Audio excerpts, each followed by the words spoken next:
The goal of this simple, reproducible, biomimetic 3D cell-based system is to facilitate invasion capacity analysis in large population of tumor spheroid for anti-metastatic drug screening.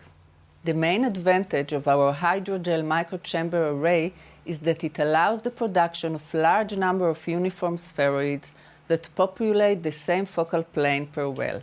The spheroid position is retained due to the hydrogel microchamber array structure even after extracellular matrix addition, facilitating the accurate, continuous monitoring of the spheroids and their invasion process.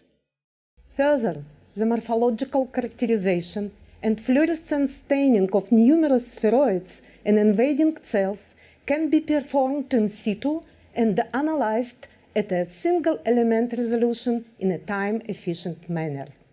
Demonstrating the hydrogel microchamber array 6-well imaging plate production procedure will be Maria Sobolev from our laboratory. To prepare the hydrogel microchamber array plates, first preheat 6 polydimethylsiloxane or PDMS stamps to 70 degrees Celsius, and place a 6-well glass bottom plate on a dry bath preheated to 75 degrees Celsius for several minutes. When the plate is warm, pour a 400 microliter drop of preheated low-melting agarose onto the bottom of each well of the 6-well plate, and gently place 1 stamp over each drop.